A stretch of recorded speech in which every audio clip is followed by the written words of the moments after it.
결혼하는 게 당연시 되어가고 있다고 합니다. 그래서 이 다음 세대 아이들이 크리스천으로서 동성애 합법화를 반대하면 무시당하는 그러한 사회가 이 브라질 안에서도 일어났다고 합니다. 그래서 그 학교에서 나는 크리스천이야, 나는 하나님 믿는 사람이야라고 말하면 고리타분한 애로 본다는 것입니다. 그 아이들이.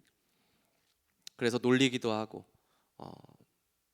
그래서 나의 하나님이라고 당당하게 말하지도 못하는. 그래서 이런 아이들을 꼭 만나야 하나, 친구들 만나야 하나, 이러다가 성인이 되어서 신앙생활하면 어떡할까라는 이 선교사님의 걱정이 있다라는 것입니다. 너무나 두렵죠. 그러면서 말씀하시는 게 한국 교회가 살아 있어야 하고, 그러면서 한국이 희망이다라고 말했습니다. 브라질만 그럴까요? 미국도 그렇고 캐나다도 그렇고 유럽도 다 무너졌습니다. 이제 한국도 위기예요. 우리가 아차하다 보면, 우리가 그냥 그러려니 하고 넘어가다 보면 한국도 어느 순간 내 친구가, 또 내 가족이, 내 이웃이 남자가 남자를, 여자가 여자를 당연하게 만나고 당연하게 결혼하는 그러한 문화가 들어올 수 있다라는 것이죠. 그렇기 때문에 우리는 뭐가 잘못된 일인지 분별하며 깨어 있어야 되고, 또 이 나라를 위해 일할 수 있는가를 심사숙고해야 된다라는 것입니다. 지금 세상은 또 블레셋이 마치 이기는 것처럼 보이는 그런 세상이죠. 블레셋은 이스라엘을 두 차례 큰 전쟁에서 이기고, 전쟁을 이긴 것을 자신들이 섬기는 이 다곤신이라는 그 신전에 하나님의 궤를 갖다 둡니다. 사무엘상 5장 2절에 보면 블레셋 사람들이 하나님의 궤를 가지고 다곤의 신전에 들어가서 다곤 곁에 두었더니 이렇게 말씀하고 있습니다. 이 다곤이라고 하는 것을 블레셋이 주신으로 여깁니다. 주신으로 섬기고 있죠. 이 주신이란 말은 여러 신들이 있지만 그 중에서 다곤이라고 하는 신을 주로 믿는다는 표현입니다. 흥미롭게도 이 다곤이라고 하는 이 신은 가나안 땅에 사람들이 주로 믿었던 바알 신이었습니다. 그래서 이 블레셋 족속은 외부에서 들어온 족속으로 알고 있어서 가나안 땅에 들어왔는데 바알 신을 믿고 있었던 거예요. 그런 바알 신의 아버지인 우린 다곤 신을 믿겠다. 더 우월한 신이 어디 있느냐? 그래서 이 다곤 신을 믿었던 것 같아요. 이 다곤은 곡물의 신입니다. 그러니까 농사를 짓고 열매를 맺게 해주는 건 다곤이다. 오늘도 뭐 추수감사주일로 저희가 많은 과일을 11시 예배 드렸지만, 만약에 이 시대에 만약에 블레셋 사람들이 드렸다면, 이 다곤에게 드렸다면, 이건 다곤이 해줬다, 다곤이 우리에게 이렇게 농사를 잘 짓게 해줬다, 이렇게 드릴 수 있다라는 것이죠. 풍요와 번영을 이 다곤이 주었다라는 거예요. 그런데 이상한 것은 이들이 이 언약궤를 파괴하지 않고 다곤 신전에 갖다 놓았다라는 것입니다. 왜 그랬을까요? 이 야훼라는 신도 유용할 수 있다, 쓸모 있을 것이다 생각한 것이죠. 왜냐하면 이들은 다신론자들이기 때문이죠. 이들이 소문을 들었어요. 이 야훼 신이 이집트에서 당신들의 백성들을 건졌다, 광야에서 지나게도 하셨다, 여리고도 무너지게 하셨다. 이 야훼라는 신도 꽤 쓸만한 신이라고 생각했던 것이죠. 그래서 그 당시에 가나안 땅에는 다신론, 여러 신들을 섬기는 문화가 있었다라는 것이죠. 그러면 이와 다르게 일신론이라는 개념이 뭘까요? 일신론. 일신론은 하나의 신만 섬기겠다는 것이 일신론인데, 이스라엘 백성들은 일신론이 아니었어요. 유일신론이었습니다. 유일신, 오로지 하나님만 섬기겠다는 신입니다. 바로 그 하나님을 이스라엘 백성들이 믿고 있었습니다. 그러나 문제가 무엇이냐면, 입술로는 하나님만을 섬기겠다고 하지만 마음으로는 가나안 땅에 가보니까 멋진 신들이 많은 거예요. 바알도 있고 아스타롯도 섬기고, 야, 우리 여기에서 살려면 이 우상들을 섬겨야 되나 보다, 우리가 이런 아스타롯도 바롯도 바알도 섬겨야 되나 보다. 그래서 다른 우상까지 섬기게 된 것이죠. 그래서 나중에 사무엘이 이스라엘 백성들에게 막 안타까우면서 메시지를 전하는 게 뭐냐면, 우상들을 없애야 한다고 전합니다. 그 사무엘상 7장 3절에 보면 사무엘이 이스라엘 온 족속에게 말하여 이르되 만일 너희가 전심으로 여호와께 돌아오려거든 이방 신들과 아스타롯을 너희 중에서 제거하고 너희 마음을 여호와께로 향하여 그만을 섬기라, 이렇게 말하고 있습니다. 4장에서 1차 전쟁에 패배했을 때 이스라엘 장로들은 그 패배의 원인을 잘못 파악했습니다. 언약궤가 없다고 졌다고 생각한 것이죠. 그러나 그것이 원인이 아니었어요. 사무엘은 이 패배의 원인을 정확하게 알고 있었습니다. 아무 말도 하지 않았잖아요. 근데 원인은 정확히 알고 있었어요. 뭐냐면 백성들이 온전한 마음으로 주님만을 섬기지 않았기 때문이라는 것이죠. 이 얘기는 그들이 하나님을 버렸다거나 그런 게 전혀 아니에요. 하나님을 섬겼어요. 근데 하나님도 섬기고 바알도 섬기고 아스다롯도 섬기고 많으면 많을수록 좋다, 다신론에 그냥 빠져버린 게 된 것이죠. 바로 혼합신앙이었던 것입니다. 바로 이것이 그들이 전쟁에서 패배한 원인이었습니다. 그러니까 양다리를 걸치고 문어발식의 신앙을 가졌던 것, 바로 이것이 패배의 원인이었습니다. 그러니까 여러분 꼭 기억하셔야 될 게 뭐냐면 이스라엘이 패한 것은 블레셋이 너무 강해서 진 것이 절대 아닙니다. 그리스도인들이 세상에 지는 것은 세상이 너무 강해서가 아니고 하나님만 섬기지 않고 하나님도 섬기고 우상도 섬기기 때문에 진다라는 것입니다. 그것이 바로 문제의 원인이었다라는 것입니다. 주님을 향한 초점이 흐려지고 두 마음을 품었기 때문에 그렇다는 것입니다. 믿음이 약해졌다라는 것이죠. 오직 하나님만 신뢰했던 이들은 승승장구했습니다. 하나님이 이기게 하셨어요. 그러나 하나님을 잊어버리고 하나님 말씀에 청종하지 않을 때에 자신의 능력과 경험과 재물을, 하나님이 주신 복인데 어느덧 하나님이 주신 선물을 의지하게 될 때, 신뢰할 때 그들은 항상 패했다는 것이 이 성경의 역사고, 이것은 지금 우리의 삶에도 똑같이 적용되고 있다는 것입니다. 그래서 하나님이 이스라엘을 떠난 것이 아니고, 그래서 패한 것이 아니라 그들이 하나님을 떠났기 때문에 패하게 된 것입니다. 지금 우리의 삶은 어떨까요? 정말 내가 하나님만 섬긴다고 고백할 수 있는가? 여러분 그렇게 고백할 수 있겠습니까? 그런 점에서 젊은 세대가 지난 10년간 50% 떠나갔다고 합니다. 지금 뭐 인터넷이나 넷플릭스, OTT 방송들, 이런 것들이 유혹하는 게 많죠. 이런 게 유혹한다고 많다고 신앙을 버린다고 생각하면 절대 안 됩니다. 원래 세상은 그렇게 예전이나 지금이나 똑같습니다. 예전이라고 우상이 없었을까요? 여러분 처음에 텔레비 나왔을 때 돌리는 거 혹시 아시나요? 모르시죠? 그 TV, 그 TV 때문에 교회 가겠냐? 맨날 그 앞에 앉아서 권투 보고 있는데 그 가겠어? 그거 보고 맨날 축구 보는데 예배 가겠어? 극장이 오픈했을 때 야, 이제 극장과 경쟁해야 된다. 그런 시대가 있었습니다. 항상 시대는 우리의 삶을 유혹합니다. 우리 앞에 많이 있었어요. 지금이나 그때나 다를 게 없다는 것이죠. 본질은 똑같다는 것입니다. 세상은 변한 것이 없는데 변질되고 변한 것은 바로 교회고 바로 하나님의 백성이라는 것이죠. 마음이, 그 중심이 바뀐 것입니다. 그래서 백성들이 하나님 백성답게 살지 못하고 교회가 교회답지 못하여서 세상과 똑같이 바알과 아스타롯을 기웃거리며 또 굽신거리며 권력과 돈을 쫓는 것이, 그것이 바로 패배의 원인이 되었다라는 것입니다. 이제 오늘 본문에서 다신론을 섬기는 이 블레셋에 여호와의 손이 임합니다. 여러분 다곤의 신전에 이 안치되었던 여호와의 법궤가 블레셋 사람들을 심판하기 시작합니다. 6절, 7절, 9절, 11절은 여호와의 손, 하나님의 손이라고 표현하고 나옵니다. 블레셋 사람들이 당하는 그 모든 고통이 하나님의 손으로부터 온 것임을 계속해서 강조하고 있죠. 여호와의 손은 구원의 손으로 인도하실 때가 있고 심판의 손으로 징계하실 때도 있습니다. 예전에 제가 유치원 다니던 시절에 저희 할머니가 살아계셨을 때 제가 자주 배가 아프다고 하면 할머니의 손이 제 배에 이렇게 얹곤 했습니다. 그래서 시계 방향으로 이렇게 돌리면서 이렇게 노래를 불러주시곤 했습니다. 내 손은 약손, 썰렁하죠.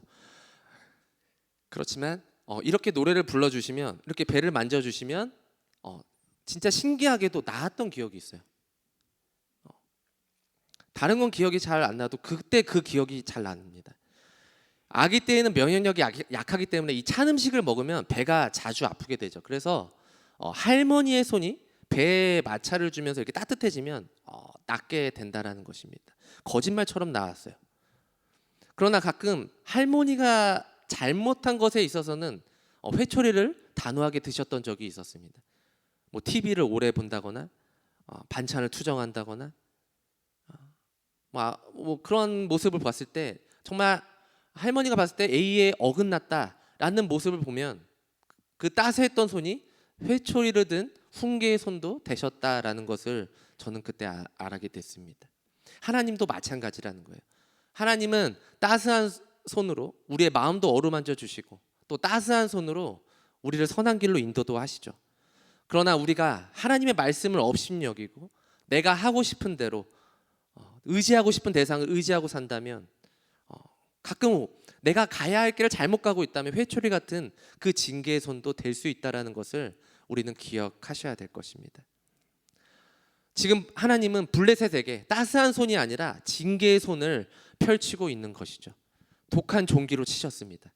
신명기 28장 35절에 보면 이런 말씀이 있습니다. 여호와께서 내 무릎과 다리를 쳐서 고치지 못할 심한 종기를 생기게 하여 발바닥에서부터 정수리까지 이르게 하시리라. 이런 말씀이 있죠. 그리고 72년 책에는 이런 글이 있습니다. 쥐가 그들 나라 곳곳에서 나타났다 이렇게 말합니다. 쥐가 많이 생김으로 인해서 병이 생기는데 그것이 오늘 본문에 나오는 이 독한 종기라는 것이죠. 웬만한 숫자가 아니에요. 여러분 지나가다 보면 그냥 쥐 한 마리 보면 아우 그냥 괜찮다. 두세 마리까지는 괜찮죠. 근데 곳곳마다 5마리 10마리씩 계속 보게 된다면 여러분 그 전염병은 말로 표현 못할 것입니다. 여러분 뭐든지 하나님의 재앙은 떼거지로 보내십니다. 떼거지로. 애굽의 재앙을 보십시오. 메뚜기 떼. 다 모든 곡식을 갉아먹지 않았습니까? 나일강에서 개구리 떼가 온 애굽을 덮지 않았습니까? 파리 떼가 나타나서 모든 음식에 붙어서 못 먹게 만들지 않았습니까? 이 떼가 나타나서 온 몸을 가렵게 하지 않았습니까? 이 블레셋 사람들은 독종 재앙으로 인해서 괴로움이 더했다고 나왔습니다. 어떤 문서에 의하면 심한 이질에 걸려서 블레셋 사람들이 알아 누웠다라고도 나오죠. 어찌되었든 지금 이 블레셋 사람들은 이전에 없었던 일들이 이 언약궤를 가져와서 그런다고 생각을 하게 되죠. 이 언약궤 때문에 우리와 우리 신 다곤을 친다 이렇게 말하고 있습니다. 아직 정신을 못 차리고 있는 것이죠. 살아계신 하나님을 의지하는 것이 아니라 살아계신 하나님 때문에 우리가 이런 징벌을 받는다고 생각하는 것이 아니라 지금 우리 다곤신이 다친다. 이렇게 표현을 하고 있다는 것이죠. 블레셋이 지금 언약궤보다 다곤신을 더 아끼는 모습을 보고 있다는 것입니다. 블레셋이 여호와가 참 하나님으로 알았다면 다곤신을 버려야 하는데 이 하나님의 법궤를 다른 곳으로 보내게 됩니다. 아스돗에서 가드로, 가드에서 에그론으로 하나님의 궤가 계속해서 옮겨 다닙니다. 여러분 우리가 죄를 짓고 도망간다고 하나님이 우리의 죄가 없어질까요? 아담과 하와가 죄를 짓고 나뭇잎으로 가린다고 해서 죄가 숨겨지나요? 우리가 죄를 짓고 다른 교회에서 죄 짓고 다른 교회 간다고 해서 그 죄가 다시 없어지고 새롭게 예배를 드릴 수 있는 건가요? 죄에 대한 책임을 반드시 물으신다라는 거예요. 그것이 전염병이든지 외부 나라의 침략이라든지 경제적인 어려움을 오게 하든지 말이죠. 근데 이 블레셋은 4절에 나온 말씀처럼 이 다곤 신의 두 손이 끊어져 있었다면 그때 바로 깨닫고 하나님이 살아계심을 깨닫고 회개했다면 이 독한 종기까지는 가지 않았을 것입니다. 독한 종기에서 또 죽음까지 가지 않았겠죠.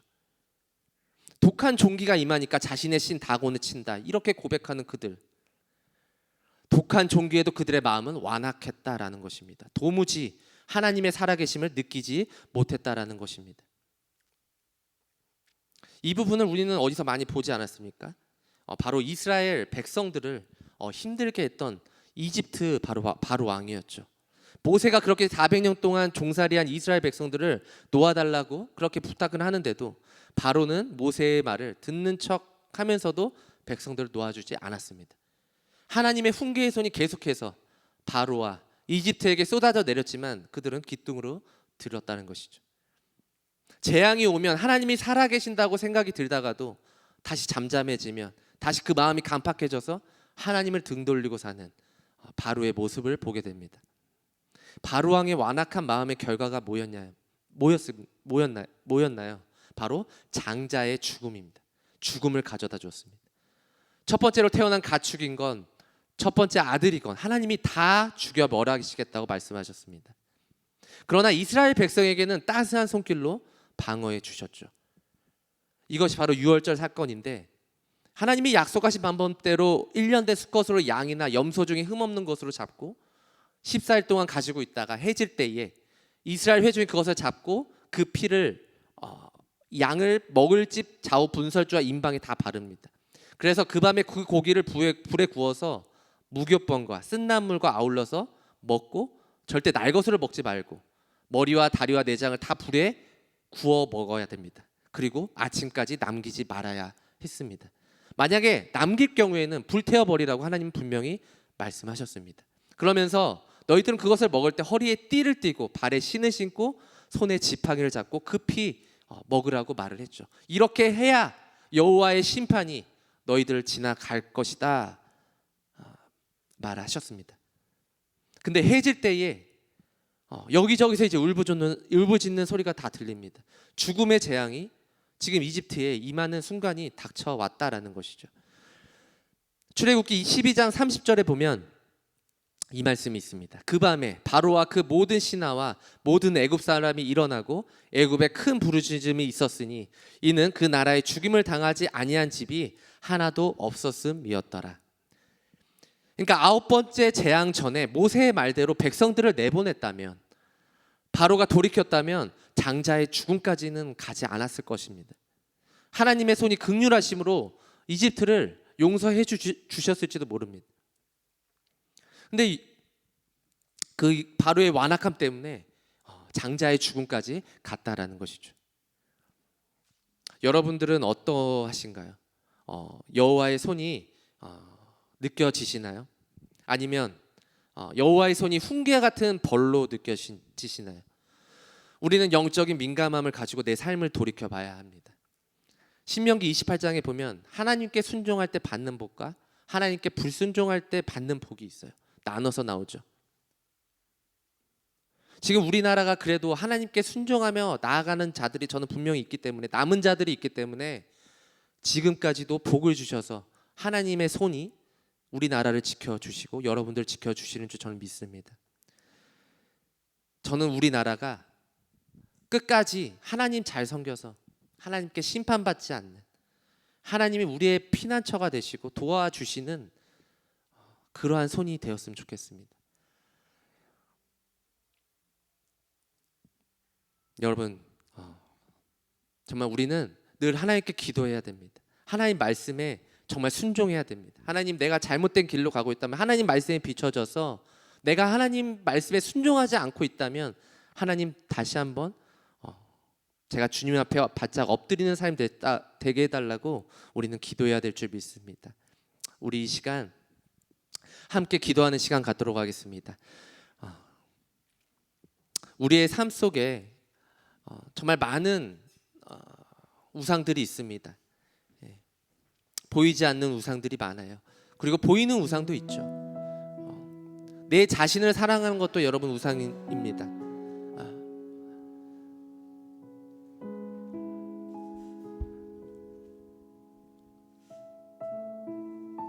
오늘은 특별히 추수감사주일인데 우리가 진짜 이 하나님 앞에 이 모든 곡식과 모든 우리의 건강과 우리에게 주신 것은 많은데